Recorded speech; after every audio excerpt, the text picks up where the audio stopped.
लोकसभा चुनाव के बाद अब विधानसभा चुनावी दंगल शुरू हो चुका है। नमस्कार दोस्तों, मैं अनिल यादव और आप देख रहे हैं HHS हरियाणा न्यूज। जहां लोकसभा चुनाव में हरियाणा के अंदर भाजपा और कांग्रेस में बराबरी का मुकाबला रहा, वहीं विधानसभा चुनाव में भी लोगों का रुख बदला सा नजर आ रहा है। आज हम बातचीत करेंगे पटौदी विधानसभा क्षेत्र की।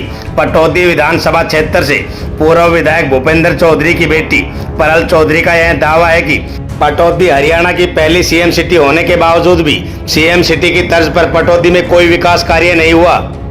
उनका कहना है कि पटौदी विधानसभा लोगों के लिए यह दुर्भाग्यपूर्वक बात है कि सीएम सिटी होने के बावजूद भी उन्हें किसी प्रकार की सुविधाएं नहीं मिल पा रही हैं। उन्होंने अपने एक इंटरव्यू में कहा है कि यहाँ के लोगों को किसी भी प्रकार की हेल्थ व्यवस्था भी नहीं मिल रही है। उपमंडलीय राजकीय अस्पताल के अंदर लोगों को एक्सरे मशीन तक मुहैया नहीं करवाई जा रही।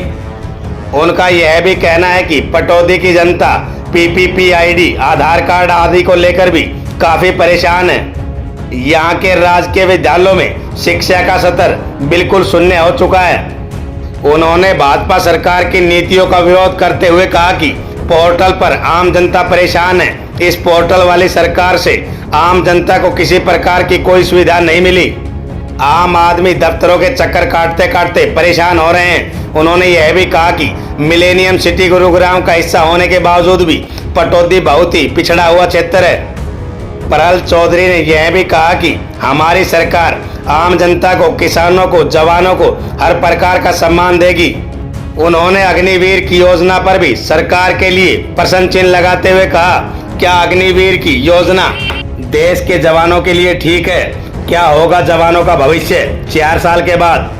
क्या देश में इस प्रकार की नीतियां उचित है? उन्होंने यह भी कहा कि हमारी सरकार प्रत्येक वर्ग के लिए काम करेगी और पटौदी के विकास को प्रगति पर लेकर आना हमारा पहला कर्तव्य रहेगा।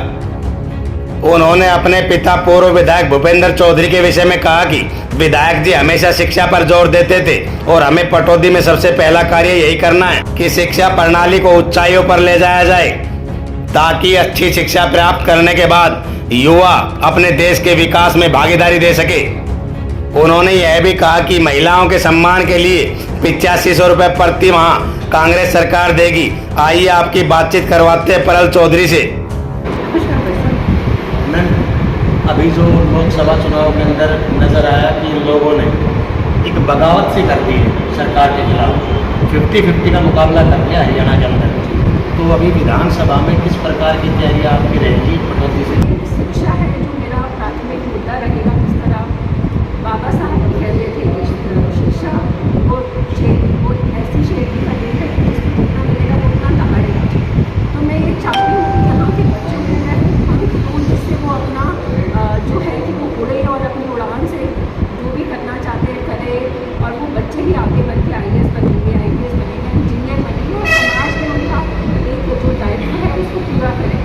तो शिक्षा भी मेरी प्राथमिकता रहेगी। तो क्या जैसे मैं आपको बता रही थी कि अभी जितने भी मैं शिक्षकों से मिलती हूँ तो शिक्षा छोड़ के उन्हें बाकी सभी कामों में लगा दिया गया है। कभी से शिक्षक बता रहे हैं कि ये लोग बना दिया, किसी शिक्षक को परिवार पहचान पत्र की प्रक्रिया में लगा दिया। सड़क, चाहे शिक्षा हो, चाहे रोजगार हो, चाहे हेल्थ फैसिलिटीज़ हो। और इस तरह से आपने बोला कि पटौदी एक CM सिटी है, तो ये बात मैं काफ़ी समय से उठाती आ रही हूँ कि पटौदी हमारे हरियाणा की पहली CM सिटी है। और मुझे लगता है कि मेरी आवाज़ अब लोगों तक पहुँची है, क्योंकि अब वो भी अपने भाषण में बोलने लगे हैं कि पटौदी CM सिटी है। इससे पहले कभी जिक्र नहीं हुआ था इस बात का।